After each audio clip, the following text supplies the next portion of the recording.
کسی شہر میں ایک بہت بڑا مصور رہتا تھا۔ وہ اپنے کام میں بڑا ماہر تھا، بہت اچھی تصویریں بنایا کرتا تھا۔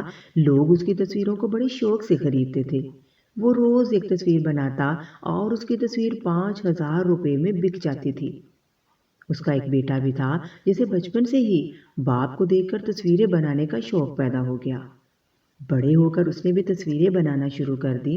بیٹا بھی بہت اچھی تصویریں بناتا تھا، لیکن اس کی تصویریں باپ جتنی مہنگی نہ بکتی تھی۔ لوگ اس کی تصویروں کو 500 یا 1,000 روپے میں خریدتے تھے۔ لڑکا پریشان تھا۔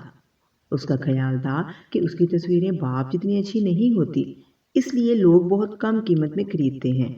اسی پریشانی میں وہ ایک دن باپ کے پاس آیا اور کہنے لگا کہ اس کی تصویریں اتنی سستی کیوں بکتی ہیں؟ آخر اس کی تصویروں میں کیا کمی ہے؟ باپ نے تصویروں کو غور سے دیکھا اور اس میں سے کچھ کمیاں نکال کر اسے بتائیں اور اسے سمجھایا کہ وہ اپنی تصویروں کو کیسے بہتر بنا سکتا ہے۔ لڑکے نے باپ کی باتوں کو غور سے سنا اور ان پر عمل کر کے اپنی تصویروں کو بہتر بنانے کی کوشش کرنے لگا۔ آہستہ آہستہ لوگ اس کی تصویروں کو بھی پسند کرنے لگے اور اس کی تصویریں 2,000 روپے میں بکنا شروع ہو گئیں۔ لڑکا خوش تو تھا، لیکن وہ مطمئن نہیں تھا۔ وہ چاہتا تھا کہ اس کی تصویریں بھی باپ کی طرح 5,000 روپے میں بکیں، اور وہ اس کے لیے محنت کرتا رہا۔ لڑکا ہر تصویر بنا کر باپ کے پاس لاتا اور تصویر میں کمیوں کے بارے میں پوچھتا۔ باپ اسے شاباش دیتا کہ بہت اچھی تصویر بنائی ہے، اور ساتھ ہی اسے بتاتا کہ اگلی بار اس کمی کو دور کر کے وہ اپنی تصویر کو کیسے بہتر بنا سکتا ہے۔ بیٹا اپنے باپ کے مشورے پر عمل کر کے اپنی تصویروں کو بہتر کرتا رہا اور مسلسل محنت اور جذبے کے ساتھ اس کے کام میں بہتری آ گئی، اور اب اس کی تصویریں بھی 5,000 روپے میں بکنا شروع ہو گئیں۔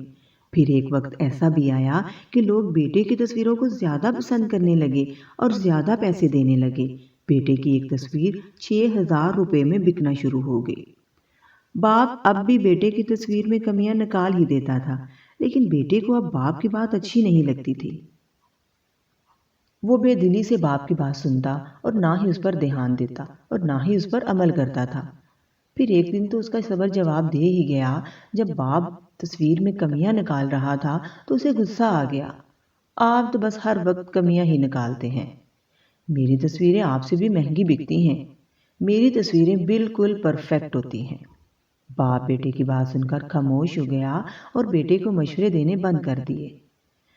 کچھ وقت گزرتا گیا، پھر آہستہ آہستہ لوگوں نے بیٹے کی تصویروں کی تعریف کرنا کم کر دی اور قیمت بھی کم دینے لگے۔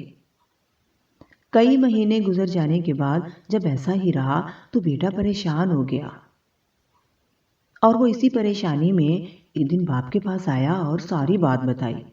باپ ہر باپ تھا، اس نے ساری بات بڑی توجہ سے سنی اور پھر سے سمجھانے والے انداز میں کہنے لگا کہ بیٹا، تم بہت اچھی تصویریں بناتے ہو، میں بھی تمہاری جتنی اچھی تصویریں نہیں بنا سکتا، لیکن جب تم تصویریں بنا کر میرے پاس لاتے، میں تمہاری تصویر میں کوئی کمی نکالتا تھا، تمہیں مشورہ دیتا تھا تو تم اسے مان کر اپنی تصویر کو بہتر بنانے میں لگ جاتے تھے۔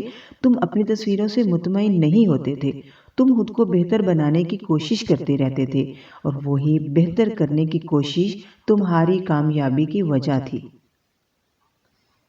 لیکن جس دن تم اپنے کام سے مطمئن ہو گئے اور تم نے مان لیا کہ تمہارا کام پرفیکٹ ہے، دوسروں سے بہت بہتر ہے، اس دن تمہاری گروتھ بھی رک گئی، بلکہ تم نیچے آنا شروع ہو گئے۔ ہم میں سے بہت سے لوگ زندگی میں آگے اس لیے نہیں بڑھ پاتے کیونکہ وہ سمجھ لیتے ہیں کہ میں تو بہت اچھا کام کر رہا ہوں، میری تو ہر چیز بہت بہتر ہے۔ وہ اپنی پرفارمنس سے مطمئن ہو جاتے ہیں اور اس کو امپروو کرنا چھوڑ دیتے ہیں، اور اس طرح ان کی گروتھ رک جاتی ہے۔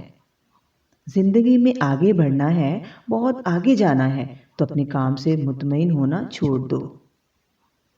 یہ نہیں کہ اپنے کام کو برا کہنا شروع کر دو، بلکہ یہ سوچو، ہاں یہ کام اچھا ہے، لیکن میں اس کو مزید کیسے اچھا کر سکتا ہوں؟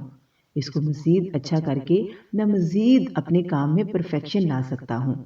اپنے بارے میں کبھی یہ نہ سوچو کہ میں پرفیکٹ ہوں، بلکہ پرفیکٹ تک جانے کی کوشش میں لگے رہو۔